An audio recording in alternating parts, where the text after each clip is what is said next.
केदारनाथ मंदिर को 12 ज्योतिर्लिंगों में से एक माना जाता है। केदारनाथ मंदिर भारत में एक प्रमुख धार्मिक स्थल है, जो उत्तराखंड राज्य के गढ़वाल जिले में स्थित है। केदारनाथ मंदिर समुद्र तल से 3583 मीटर की ऊंचाई पर स्थित है।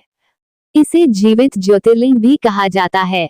मंदिर के लिए पैदल मार्ग का आरंभ गौरीकुंड से होता है, जिसकी दूरी लगभग 18 किलोमीटर है। यह मंदिर जितना पवित्र है उतना ही रहस्यमय भी है। केदारनाथ मंदिर सिर्फ 6 महीने ही खुलता है और बाकी के 6 महीने ये बंद रहता है। जब ये मंदिर बंद किया जाता है तो इसमें एक दिव्य ज्योति जलाई जाती है, और जब 6 महीनों के बाद इस मंदिर को खोला जाता है तब एक चमत्कारिक रूप से ये दिव्य ज्योति जलती ही रहती है और मंदिर अंदर से साफ सुथरा भी रहता है। ऐसा माना जाता है जब मंदिर बंद रहता है तो देवी देवता केदारनाथ जी की पूजा करने आते हैं। यह मंदिर 13 से 17वीं सदी तक बर्फ में 400 साल तक ढका रहा था। आइए अब जानते हैं केदारनाथ मंदिर की कथा के बारे में। केदारनाथ मंदिर के बारे में 2 कथाएं मुख्य रूप से प्रचलित हैं। ये बात महाभारत के समय की है।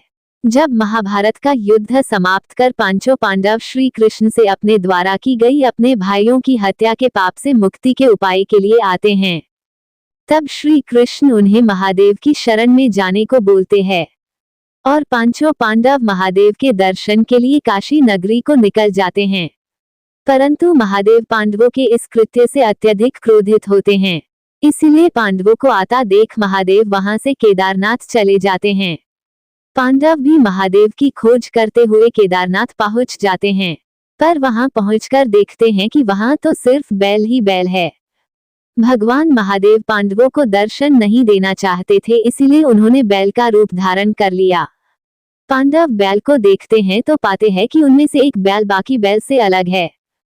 इस पर भीम ने अपना विशालकाय रूप धारण किया और 2 पर्वत की चोटी पर अपना पैर रख के खड़ा हो गया, तो बाकी सारे बैल उसके पैरों के मध्य में से निकल गए, पर बैल रूपी महादेव वही खड़े रहे। ये देख पांडवों ने महादेव को पहचान लिया। इस पर महादेव धीरे धीरे धरती में धंसने लगे। ये देख भीम ने उनका ऊपर का त्रिकोणात्मक भाग पकड़ लिया और महादेव को वहां से जाने नहीं दिया। ये बात महाभारत के समय की है। जब महाभारत का युद्ध समाप्त कर पांचों पांडव श्री कृष्ण से अपने द्वारा की गई अपने भाइयों की हत्या के पाप से मुक्ति के उपाय के लिए आते हैं, तब श्री कृष्ण उन्हें महादेव की शरण में जाने को बोलते हैं और पांचों पांडव महादेव के दर्शन के लिए काशी नगरी को निकल जाते हैं।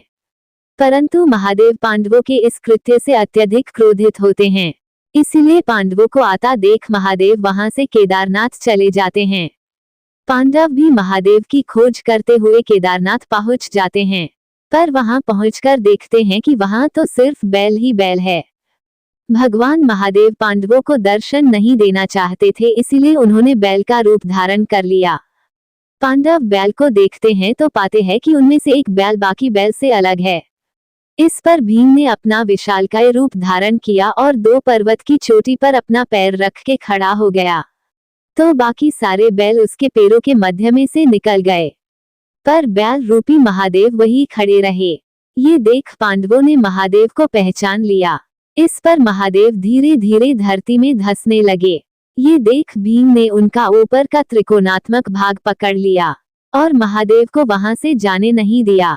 इस पर महादेव उनसे प्रसन्न हो गए और उनको अपने भाइयों के हत्या के पाप से मुक्त कर दिया और वहां से अंतर्ध्यान हो गए। महादेव के इसी ऊपरी भाग को केदारनाथ में पूजा जाता है। धड़ से ऊपर का भाग जहां प्रकट हुआ उसे पशुपतिनाथ के नाम से जाना जाता है, जो कि नेपाल के काठमांडू जिले में स्थिति है। शिव पुराण के अनुसार भगवान शिव के एक ही शिव विग्रह का शिरोभाग पशुपतिनाथ है। इसलिए ऐसा कहा जाता है कि 4 धाम यात्रा करने के बाद भी पशुपतिनाथ के दर्शन किए बिना यात्रा पूरी नहीं होती। जिस ऊपरी भाग को भीम ने पकड़ा था उसे केदारनाथ के नाम से पूजा जाता है। ये पंचकेदार का प्रथम धाम है। यही से पंचकेदार की यात्रा आरंभ मानी जाती है। जहां भुजा प्रकट हुई उसे तुंगनाथ के नाम से जाना जाता है, जो कि समुद्र तल से 3680 मीटर की ऊंचाई पर स्थित है। तुंगनाथ को विश्व का सबसे ऊंचा शिव मंदिर माना जाता है। तुंगनाथ की चोटी 3 धाराओं का स्रोत है जिससे आकाशकामिनी नदी बनती है। मंदिर चोकिटा से 3 किलोमीटर दूर स्थित है। यहाँ पार्वती माता ने शिव जी को प्रसन्न करने के लिए तपस्या की थी। जहाँ मुख प्रकट हुआ उसे रुद्रनाथ के नाम से जाना जाता है, जो कि समुद्र तल से 2286 मीटर की ऊंचाई पर स्थित है। मंदिर के सामने से दिखाई देती नंदा देवी और त्रिशूल के आकार की चोटी यहाँ का आकर्षण बढ़ाती है।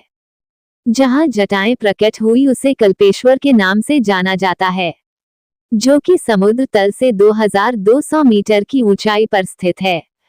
जहाँ नाभि प्रकट हुई उसे मध्य महेश्वर के नाम से जाना जाता है, जो कि समुद्र तल से 3850 मीटर की ऊंचाई पर स्थित है। दूसरी कथा के अनुसार नर नारायण भगवान विष्णु का ही अवतार थे। उनके 2 जिस्म थे पर आत्मा एक ही थी। वे बड़े ही तपस्वी थे।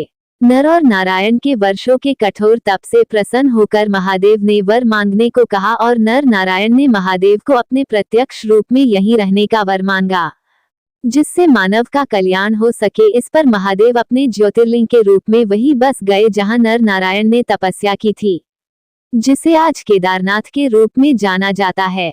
माना जाता है कि जब नर नारायण तपस्या कर रहे थे तब उनकी तपस्या से इंद्रदेव का आसन हिल गया था, जिसके कारण इंद्रदेव ने उनकी तपस्या भंग करने के लिए स्वर्ग की अप्सराओं और कामदेव को भेजा, परंतु वो तप भंग करने में असफल रहे।